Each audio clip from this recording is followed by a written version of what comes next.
Hello, everyone, and as always, welcome back to Strategy Gaming Dojo, where we find, learn, and play one more turn of the great strategy games. Today, back into Gary Grigsby's War in the Pacific Admirals Edition. This is our Let's Play by email against the devilish Mr. Loderick, and it is now February 27th, 1942. This is the setup phase as we're almost through February when we have this combat resolution of the 27th and 28th. Next time when I meet you for the planning stage, it will be March 1st. So continuing to scoot around, or scoot on in this game. Let's go look at the stats, see what's going on. Last turn, we ran 57.91 on the sorties, the Japanese 84.80. Air-to-air losses, 8-8. We'll take that. Nothing destroyed on the field. We did destroy one Japanese plane that we know about by flak, and operational losses also tied 7-7. Early in the game, as I always say, if we can get even, we'll take it. We'll take that every turn. We've got 505 political points. As always, rough rule of thumb, you need about 650 to buy out a regiment to move it off the U.S. West Coast. So, we're getting closer and closer up there. We've also got one in Hawaii that we could move around because I moved the other parts of its division. I've already moved those out to Australia, so we may want to buy that out. 15,064 for the Japanese. We're at 74.91. Well, it is almost exactly 2-1 now. That would be a Japanese major victory if it ends up that way in 1945, certainly. Allied bases controlled. We're at 474, the Japanese 363. We've lost 1,027 aircraft. The Japanese have lost 634. We have lost a lot of points on the ground, 6,665. The Japanese still only at 122. Ships sunk. We have 390 for 3147 on the points. Let's go see what we lost last turn. And I see one cargo ship, the Ganges, 11 points. It was a British ship coming into Perth. So we know he's got some submarine activity down there. We did get hit with the submarine torpedo, and we lose 11 points. All in all, not the worst turn we've had, certainly. Go back, go back, go back. There we go. Okay, all good. Let's go to the group reinforcement schedule for planes. We've looked at these many times. We've got the Buffaloes, Wildcats, Dauntless, two groups of Dauntlesses here, all with an 18 max on them coming in 2 days in San Diego, along with the R3Ds here. So the Dauntlesses, the Dive Bombers, the Wildcats, and Buffaloes fighters, these are squadrons that you could eventually put on your carriers if you get them trained. I mean, you can put them on there, but you got to get them trained up. They are carrier capable, though. These are all Marine aircraft. You've also got Wildcats, Buffaloes, and Vindicators coming in at Pearl, Midway, Pearl, and Midway. I've always thought this was kind of odd. You put the Buffaloes and the Vindicators in at Midway Island. Sure. I mean, I don't really know why those don't go into Pearl Harbor. I get, historically why they may have shown up here, but this is alt history. So anyway, those will be coming in and will be much welcomed. These are obviously great aircraft, and the more of them that we can get, the better off we are. Hurricane 2B Trops, I get excited about that. Those will be coming in at Colombo. Now, the interesting thing about this K squadron, we can't see it here, but their pilots come on very, very green. They're very raw. Unlike a lot of the Hurricanes that you get for the British, whether they be the ones, the 2Bs, or the 2As, usually they come along with really nice pilots, but this K Squadron does not. And you may, depending on what you've got in the reserve pilot group, you may want to swap out these raw pilots, let them go train on something a little less important than 2B Trops sitting at Colombo, which are almost certain to get action and probably in the not too distant future. We've also got some recon aircraft into San Francisco. We've got these new, or I say these new, they are obviously new, or at least this squadron is, of Kitty Hawks. You may notice as you play your game, as you go through February, the Aussies bring in these Kitty Hawks at most of their major cities. I think we get one. This one's coming in at Townsville, but I think we already got one at Brisbane and maybe one in at Sydney. But you get these Kitty Hawks. Now, Their pilots aren't great. They're not necessarily the greatest aircraft, but they are much welcome because, as you know, if you played this far into the game, you have a real air to air fighter shortage out in Australia, and you got to try to get them, over there from the U.S. West Coast. But this certainly helps when they just drop 16 fighters right onto your lap. The Hornet coming on now in 12 days. All right, and we will go look at the Hornet when it comes onto the map. Top pilots, we had an ace last time. Now our guy CAC Stone is up to 6 kills. He's running a Hurricane 2B Trop out at the 17th Squadron. I think that's got to be. That's actually probably Rangoon. He's got 6 kills out of 22 missions. Well, that's not too bad, my friend. His experience is 84, really nice, but his fatigue's up. Carey, now we have a second ace. He's in the 135th Squadron RAF. I think these guys may be at Colombo. Uh, Rangoon or Colombo on this. This is where we're getting the most amount of action. And then we've got a whole slew of guys here with 4. And as you can see, our better pilots have better experience. Imagine that. Now, they are gaining some experience, but they already started with really high experience, and that's why the kills look like the way they do. So we may have numerous aces, hopefully this time next turn. Um, Heading back here, ship availability. What do we have coming in? We'll go ETA and ETA.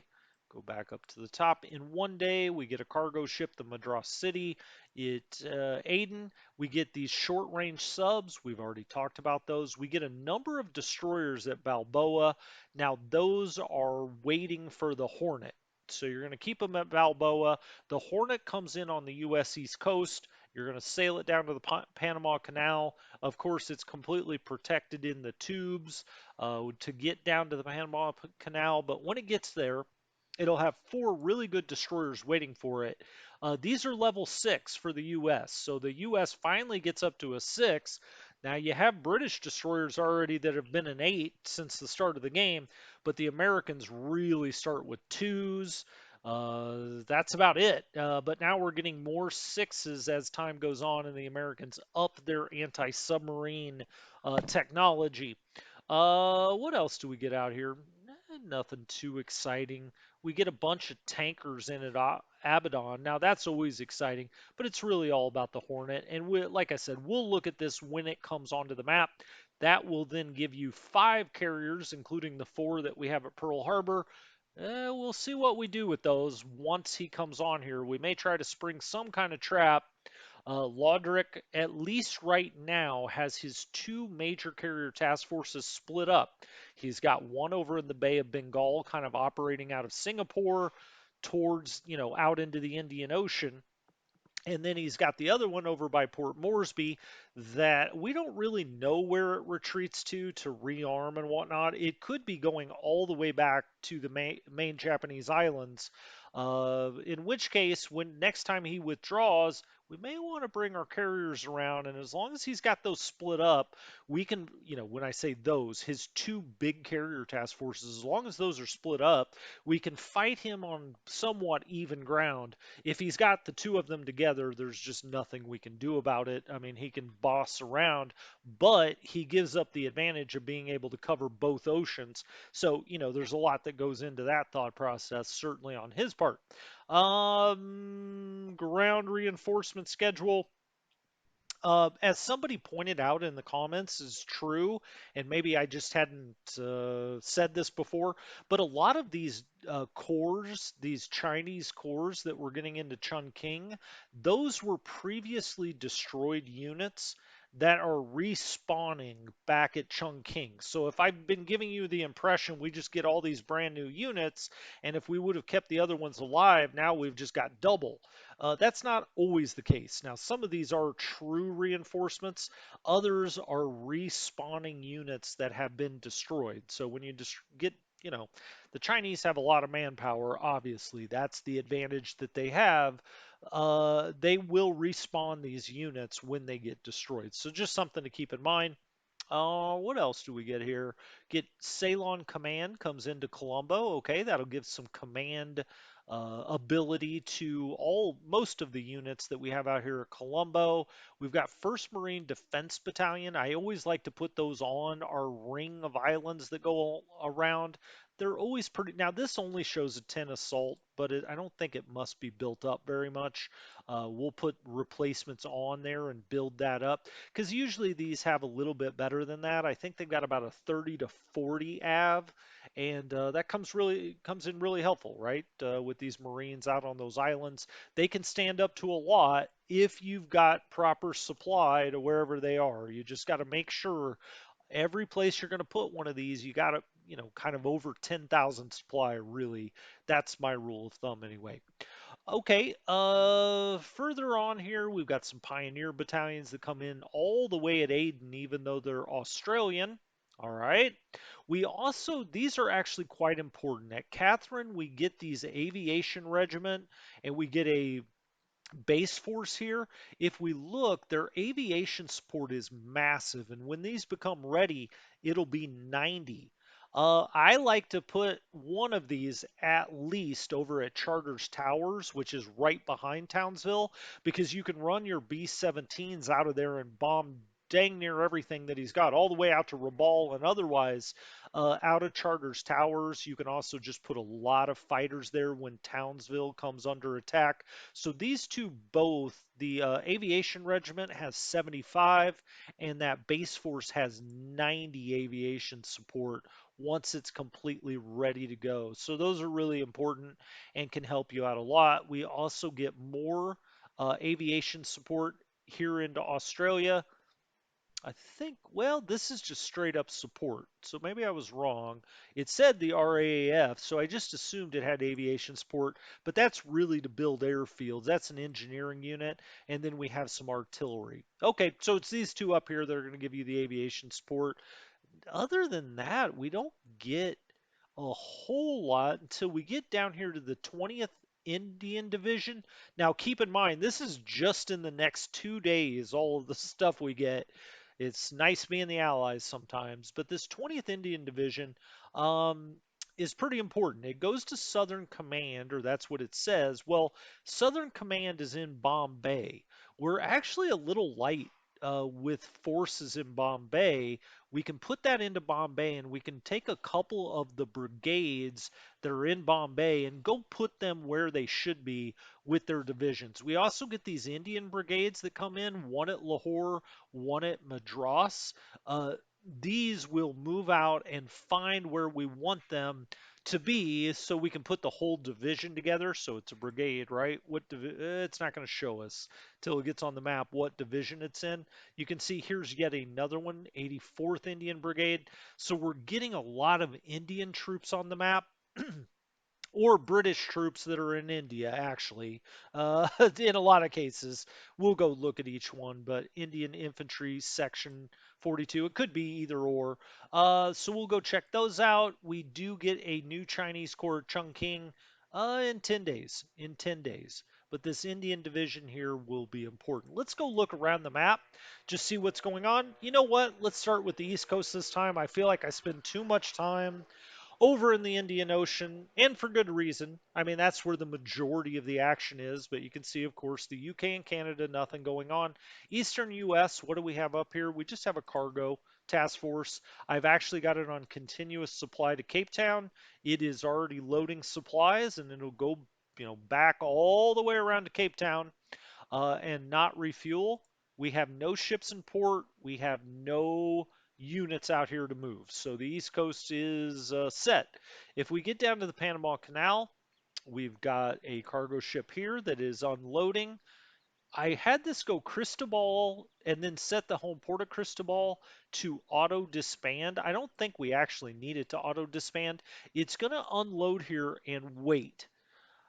I think I'll load this up. I'm trying to get more of these 13,600 endurances down here because these I'm actually going to send out to Auckland, to Suva, and to other places. I need a few of them down here because I have so many ships coming to Cristobal, but I don't have a lot from the US East Coast, but I don't have a lot going out into the Pacific from Cristobal. So I'm going to take this group. 13.6 is pretty good. I think that'll pretty much get us to Auckland and back, or fairly close to it. We could also have this go to Tahiti or Haiva-Oa. We'll just kind of decide. As a matter of fact, having this unload probably doesn't make a whole lot of sense. We could cancel that unload because we've got 75,000 supply here. It's already docked. And let's just have it load right back up. Now that was a little bit of wasted, but it came in here, during the last turn, and it started to unload. But I think we can do that. That looks good. We've got no ships in port here, but we do have those new destroyers in port at Balboa. So let's go into the port and see what's going on. And wait a minute. Did those come on next time? I thought I saw that they came on this time. Show ships under repair. No, we do have an AK over here. It's that same 13600. Well, let's put that into a task force. All right. So we'll do cargo task force. Done. We'll pick the Defiance. Done. And now we've got the task force built. What do I want it to do? Well, I want it to go over to Cristobal and get with these other like ships. They're all a 12 speed, 13,600 on the endurance. So we'll set, this is their home port. Okay, Cristobal to Cristobal. But I'm going to go here to the middle and meet task force. I'm going to click right on that task force. It will meet that now. And when we come back here, then we'll hit merge. And when he gets over here, he'll merge into that and he'll also start to load supply. I'm not going to tell that where to go yet, but now we've got that. I'm going to go up here, ship availability. I got all excited because I thought our destroyers were here, but they're not, are they? I guess that's not going to be till next time. Let me just make sure. Well, I could do it this way. Oh, okay. It's going to be in 5 days. In 5 days, it'll be here at Balboa. We'll batch those up, put them over at Cristobal, and we'll wait for the Hornet to come down. We'll merge those together, and then we'll get them out going to Pearl Harbor once it has some anti-sub help. What do we have out here? We got a cargo group. They're headed back to Cristobal. Now, they did not unload all the way. We were running from the Japanese carriers, I think, at that point. So they've come all the way back here. It's a little wasted movement, but okay. You can see all of the ships that we have getting ready to come out into the Pacific. We've got transports here. This has got that 102nd Infantry, the 3rd 102nd, kind of loaded across all of these APDs. They can only carry 150 troop load, and so you've got to spread them all out. Now, normally I wouldn't do this, but they were already back here, and I said, well, hell, we may as well carry that infantry unit out here while we can. We'll just take it all to Pearl Harbor eventually. We're going to drop this unit off at Haiva-Oa. Then I've got this set at Homeport Cristobal. We actually want it to be Homeport Pearl Harbor. So it'll go to Haiva-Oa and then up to Pearl, and then we'll break this thing all up and have it disband when it gets there. We're also bringing the Nashville, which is a new ship that we got. It will be ready to upgrade April 1st, so I'm going to turn that to yes. 286 on the anti-aircraft. It's not great, but the advantage of these APDs, and we'll go here, we've also got an AV in here. The APDs is they have 6 anti-sub, and they can carry, I guess it's 180. What did I say, 150? Yeah, it's 180 on the troop carry that they can take along. So these are great to put like your headquarters on or something when you're going to try to land on an island or assault an island. They're very helpful, but for now, we don't really need that. So we'll break them up at Pearl Harbor and just wait. Here we've got 2 submarines, the Greenling and the Haddock. They are headed all the way to Sydney, or at least that's what I'm saying now. Now, I've turned these around at some point. That's why you're seeing this screwiness. I think I was going to have them head up to LA, then I changed my mind and now I'm having them head to Sydney. So this shows like really crazy numbers. But once they get turned around, they'll be on the map in 10 days and then they'll get headed that way. I do think we probably will set waypoints once they get on the map, but we can't do that right now as they turn around. What else do we have out here? A lot of cargo. But where's it going? Auckland, Tahiti, Bora Bora. Now, this actually needs to be an amphibious unit. So I think because Bora Bora doesn't have a port, So we've got to set that to amphibious. So I actually want this to go to Hiva Oa first before we go to Bora Bora. We'll come into Hiva Oa, do not unload, remain on station, right? And I'm also going to name this Bora Bora so I don't forget it. That's something I haven't done a lot in this game, but it always helps. Then you can look right up here and say, where is this supposed to go? Because I guarantee you, by the time it gets out to Hiva Oa, I will have totally forgotten. And when it's on the in the port, when it comes into Hiva Oa, we'll have to disband it.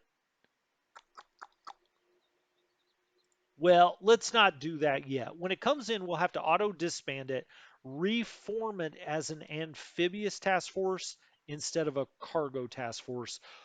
You can't really do that on the fly. Okay, just stuff to know. We already talked about the transport cargo to Hiva Oa, Tahiti. So you can see the major places I'm going. We've got a huge tanker task force out here coming to Hiva Oa. I think I'll have it continue on to Auckland. You can see it's got pretty good endurance. I mean, it's a decent way out here for now anyway. I'll have it go to Hiva Oa, do not unload, and we'll have it remain on station just so it sits there. So that tanker's coming out. And then we've got look at this transport task force. We've got the 108th Infantry, 31st Aviation Battalion. This is going to give us some aviation support. Oh, it's a base force. Okay. It's 49 on the base there for the aviation support, so that's really nice. 197th Coastal AA, that's good. The rest of 108th, the 134th Base Force, the rest of this 31st Aviation, just a massive group here, right? Look at all the AP. I've got it out here with the Trenton and 3 destroyers. I'm going to actually have that remain on station and do not unload when it gets to Hiva Oa. Okay, so it's going to sit there. I'll make sure the coast is clear. That's why I have it go out there, to like a Hiva Oa or Tahiti or even Bora Bora. We have them sit there, make sure the coast is clear, then we take them on. This group almost certainly will go all the way to either Sydney or Melbourne because those are ticketed for Australia. We have a cargo group going back into Los Angeles. You see that there. Do we have anything else kind of out here in the Pacific? We see one Japanese sub that we've located out here, or at least a task force that we've located. You can see this is a big tanker group out of Canada. They're just going back and forth from Vancouver to Pearl Harbor and back, continuous supply for fuel, and you can see 42,000 tons coming in every time. You could probably just fuel Pearl Harbor on this task force for the rest of the game. One thing I noticed about newer players, and I've made this mistake certainly this game myself, is overplaying. And what do I mean by that is you don't need to send every tanker you've got in the game back and forth to Pearl Harbor. If we look at Pearl Harbor, you've got right now, or we've got 779,000 tons of fuel. We've got another 50,000 or so coming in here. This is building every turn, and it's doing it just taking this one and I think one other one out of Los Angeles, and that's it. You don't, a lot of these ships you can let sit. And I know that when people start playing, and like I said, I've fallen trapped to that mistake in this game as well, is you feel like you've got to have every ship doing something every turn. Now, that may be the case the first few turns anyway, but after that, you got to kind of pick and choose because this game comes down to points, and the more you're sending out here, the more that's at risk. This submarine can get up in here, and if we're just willy-nilly sending tankers out here, we could get a few of them blown up for no real benefit, right? I mean, Pearl Harbor's got plenty of fuel, but I do always keep this on a continuous supply because Vancouver has so much fuel. If we look up here on the U.S. West Coast, San Diego, I've got USN Fleet Air West here training. These units are, they stay on the West Coast. You can see we could buy this harbor defense out, but no, we couldn't. It's static. And the AA and the headquarters for Fleet Air West are uh, tied to the West Coast. So nothing to do here at all. We've got one ship in port. That's an ACM just here to mine the mines. Everything is about LA for me for the most part on the West Coast. What do I have here? Well, I have a full task force ready with supply just in case something would happen at Pearl Harbor where I need supply quickly. As you can see, I don't have any orders for this task force. It's just sitting here, waiting. And if we have an emergency somewhere, I'm all batched up, ready to go with almost 45,000 in supply. Okay. I've also got 22 ships in port, and I've got a lot of planes here. But as you'll see, well, these bolos need to come off. When you see red here, what does that mean? It means you need to withdraw the group. It's coming up February 27th. Well, it just happens to be February 27th. But what you want to go do first is go look at your pilots. And any pilots that are good, you want to get out of here. These guys are not good, not really. So I'm just going to let them go back to the reserves. We'll withdraw the group. Uh, Now these pilots will just go away altogether. You could remove, whoops. Oh shoot. I did that a little fast. Well, it's no biggie. Let's go look at these pilots. I mean, we just don't care. These are kind of your average run of the mill pilot. Their naval search actually isn't too bad though. So what do you want to do? Go down to least experience, but you also where it says retain here, you're going to want to turn that off eventually. If we can get to it. Transfer to, oh, I see. He's not on active yet, so let's turn him to active. Draper, go to the group reserve. No, let's do it this way instead. Let's go to the reserve, release pilot, release pilot. Now he's on to retain. Turn that to off and release him. And now we'll just withdraw group, okay? And now the planes come off, but the pilots stay here. So if you've got some guys that are halfway decent at something, like these guys are actually quite good at naval bombing.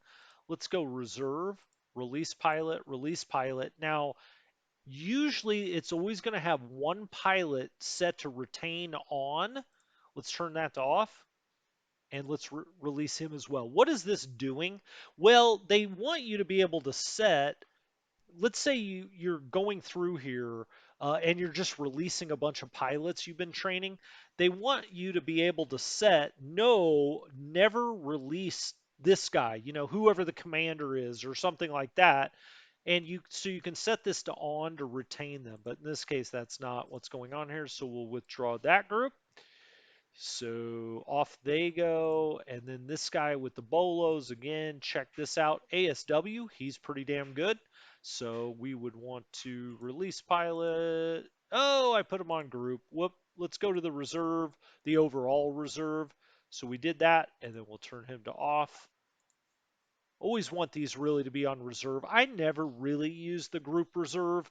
Now, sometimes you are in certain high problem areas, let's say Rangoon or Colombo, you may want to have some reserve pilots around. So you never get in the situation where you've got a bunch of planes and no pilots and it takes forever to get them there. But over here on the US West Coast, that's never going to be a thing. So anyway, I'm not going to go through all these, but you get the basic idea. You've got to withdraw these planes by the date specified, and we're right on the date. So that's what you would do here. We've got a lot of trainers out here. You can see training, training, training, training, training. Some on search, some on escort. What you're looking for right here, very quickly, if you can see, if you want to see if something's come on the map, but you haven't given it orders yet, this will be at 40%. That's how they come on the map at 40% of essentially training or 20%. 20 or 40 is what I always look for here. But if it's at 50 or 100, I've already changed it and I've got it the way I want it. Okay. Let's go to the troops and let's say anything that does not need to be bought out. You can see I've already got it on strap move, just waiting for transports to take it, right? Southwest Pacific, Pacific, already on strap move. If it's West Coast, not ready to go yet, but if it's lit up, you could buy it out, right? You could go up here and pay the points, but nothing I want to do that. with this time, I mean, we've got plenty of guys we need to move that we don't have to spend any points on because their commands are already out in the Pacific, right? Let's go see what we have in port. Two ACMs, they always say here. An AKE, that's a tender. You just probably want it to sit here. Eventually, it may go out to Pearl Harbor. Well, I say may, it will go out to Pearl Harbor. Then we have a lot of cargo ships that are just sitting here. And let's actually sort these by type. We have three ACMs. We don't need three here. We can certainly take one and put it someplace else. These are the mine tenders, the ones that mine the mines. And so we'll move those out. These are the two ammunition tenders that you'll take when you go assault an island where you may run out of ammo or something. Uh, all your cargo ships here, you don't really want these really good ones sitting here. So like these two that go 14, let's batch those up. They've got a huge endurance, so let's go cargo. Let's go speed. All right, and we'll take out anything already in a task force. We don't want any of that. Let's sort on speed again. And there, oh, I put them on the bottom. The Agamonte and the Alcoa Polaris, we'll put those in one. They're the only two 14 ships. Put that in a task force. All right, we'll just dock and we'll load that with supply for now. We're not going to send them out yet. But it usually takes 2 or 3 turns to load this up. So let's let this load and then we'll see. I mean, we may go all the way to Australia. Is it worth it with this capacity? Well, maybe because they can get there and back, and we don't care about fuel at LA. As long as they don't have to refuel over in Australia, we're good. All right, I'm going to move a little faster here so we can go actually look all around the map.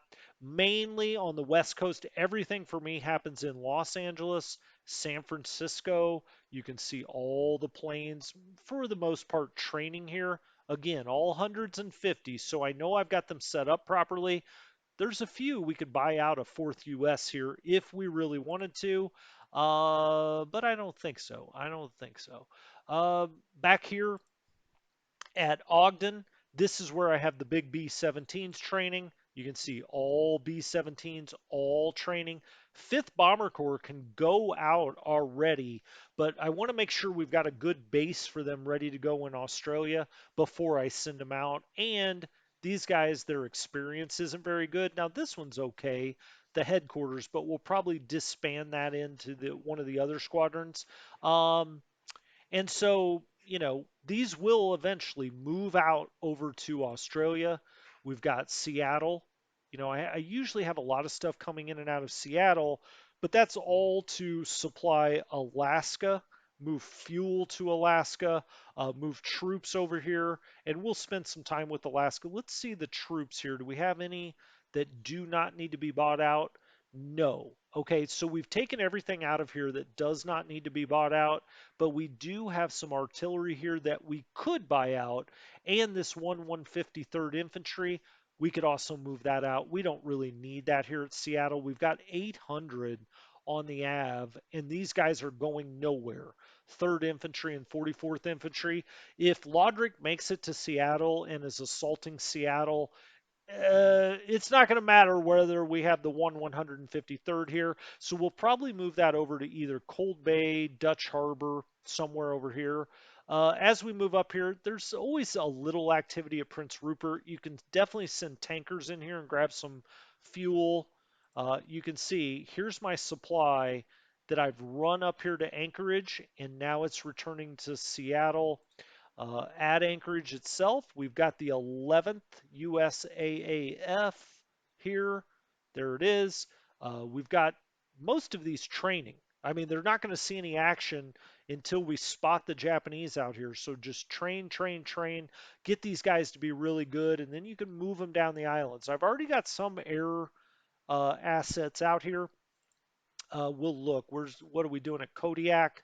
At Kodiak, we've got a fighter group. So you can see I split a fighter group up into sections of 8.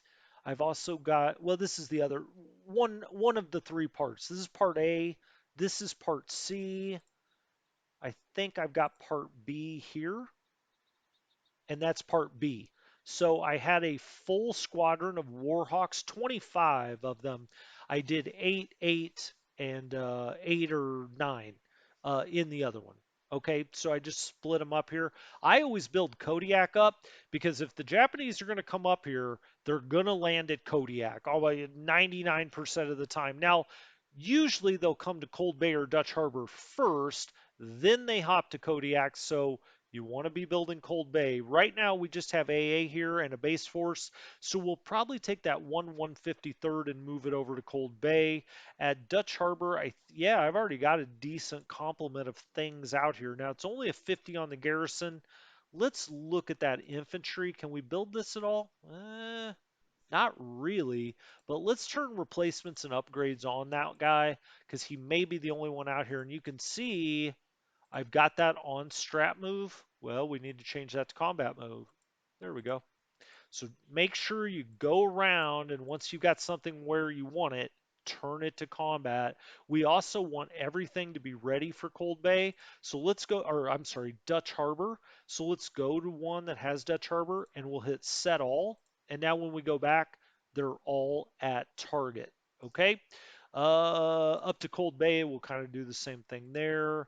Yeah, he was in strat move. Let's do combat. You can see we've still got him set for Seattle. So let's go to the other guy and just hit set all really quickly. And now they're both at target, with Cold Bay being their target. Check out Kodiak. Everything's combat, defend at target. That's what you want. I guess I looked at Dutch Harbor. What do I have going on at ADAC? Well, I'm bringing this is a combat engineer battalion, but it actually has a decent amount of assault value to it. All right. So that is going to be out here. We've got it on strat move. Let's take it off that. Combat. And we've got Kodiak and no Maya. No Maya. Yeah, I didn't quite make it that far. So let's set future objective to ADAC. You want to build this up because you don't want to give them a foothold over here. And then we'll just hit set all. So both of them will be on ADAC. If we come down here, when we get to March 1st, I'll talk about the refit, or maybe we'll do it now. Let's take this and disband it. All right, so we've disbanded it all into port. We've also got some transports here. Let's disband that. This also refuels them when you put them back into a task force. If they don't have anything on them, though, disband them and then figure out what you want to do, unless you have a real deficit of fuel wherever you are. Okay. We've got PT boats, AMCs. We've got the sub this is now refueled. It's a short range sub. I'll have to figure out what to do with that. We have an AM out here doing mine sweeping. That all looks good. We've got 85 ships in port. Okay, let's make sure we've got these sorted CV. All right, ships under repair. You see those. Let's go back to active ships, though. We've got 4 carriers here. The Lexington, and you can see here, it can upgrade on 342. That is the next turn, March 1st, and we do want that to upgrade. So yes, and I really want all of the capital ships to upgrade. So what I'm going to do is take off all ships, get rid of them, okay? And let's put the carriers on, allow for upgrades, okay? Or no upgrades, right? So we're going to want to allow for upgrades, but let's also put on CVE. We have none here. Battleships, cruisers and light cruisers, and let's just start with those, and let's say allow upgrades for all ships on the list, and they will be pulled into the dock and they will begin to be refitted. Now, we'll come back and look at these, how much time it takes, the difference it makes, but the one thing I'd like to point out here, Lexington class, remember this, anti-aircraft 1036. When it goes through the refit and gets spit out the other side, 1700. So it goes up by almost 700 points on your anti-aircraft on your carrier. So it's well worth waiting for this to get upgraded. Now the problem is, so the Lexington and the Saratoga are both 342 because they're both Lexington class and it's just ready to go on 342. But the Yorktown is the Yorktown class It is not ready till 442. And this causes a problem, right? Because we're going to want to batch our carriers together. You don't want to do what they did historically and do two of them together out here on their own. We are going to want all five of them when the Hornet comes in together. That is one thing about this game that's maybe not, well, I don't want to say it's not historically accurate because you can certainly do what they did historically if you want to. But, and maybe this would have been better for the Japanese if they would have done this, in the real war, is in this game, you want to bundle up all of your carriers together. But once you get to six, you then can do two, but you may want them to be together anyway, just because you do not want two or three of these carriers all out by themselves getting attacked by six Japanese carriers. If you're going to fight the Japanese carrier to carrier, you want to have at least five of them bundled together before you even take a trip down that road. Okay, we'll come back and look at the carriers, in the future, but that's kind of what's going on out here. If we look at the ground forces, you can see I've already got ones that do not have to be bought out. I've got them on strat move. I should put that one on strat move. So they're ready to go when I get transports in here. And you can see Pacific Fleet, Pacific Fleet, Pacific Fleet, Southwest, Pacific Fleet. And I try to have all of these, although Hawaiian Department, Oahu Defense, and Pacific Fleet headquarters will all stay here. So no need to have that on strat. 7th USAF, 7th Bomber, 7th Fighter, those will all also stay here at Pearl Harbor for the most part. I mean, they don't have to by any means. They can move, but for the most part, they'll stay. You can see they're not static and you can move them off of here. Okay, let's just do a high level for the rest of this. I wanted to cover the East Coast, but you can see all of the task forces I have coming down kind of behind our Iron Curtain here. You can see a lot of activity at Haiva Oa. I've got more task forces moving here south of Tahiti, and I've got ships in here as well. Look, I mean, just task force after task force after task force. We just have to be careful and look for his carriers, obviously. And we know where they are right now. They're right up into this area. That's not it. They're here. Yeah, they're his carriers. That's his carrier task force. But playing 2-day turns, these guys can skip down the map so fast that you've got to be careful. I mean, I'm nervous as hell having transports dropping off at Nomaya. And as you can see, I've got, okay, they've already dropped off. All right. And then we have this group that's dropping off 2nd Marine Regiment. Okay, they're dropping off here. I'm like, hurry, hurry, hurry. We got to get out of here because his carriers can be here in one turn.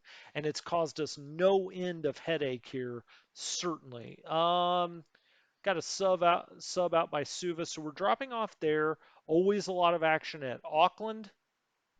Nomaya, Suva, Pago. You can see all of the stuff on its way either to Auckland. If it's this far out, it's either going to Auckland or to Sydney, Melbourne. Here we've got Rarotonga. I also build this up. You can get a level 1 airfield here and you can skip planes up to Pago Pago. So you could bring them in all the way back here and skip them up if you get Rarotonga built up a little bit. So we'll do that. What else is going on over here? Well, we'll talk more about it next time. We've got this task force that is a transport task force. It's going back to Auckland. We dropped some stuff off here at Australia. We had some American forces that were sitting down here. I picked them up, put them in at Sydney. We'll talk about where I'm putting all of those American forces up here. You can see that olive green. We've got American forces here. That's the 185th Infantry Regiment.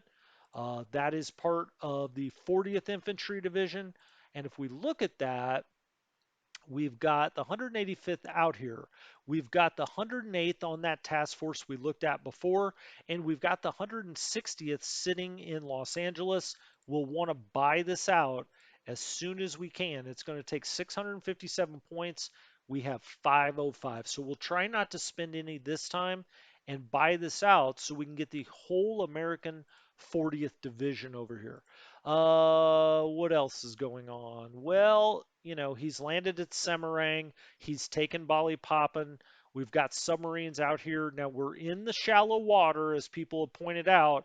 We'd much rather take this guy and put him in the deeper water, but I will say it's not always because I've got them sitting there or something. Put them in the deeper water if you can. It's because if his react is a 1, if he's here and he reacts here, he does go into the shallower water. And that's what happened over here by Buna.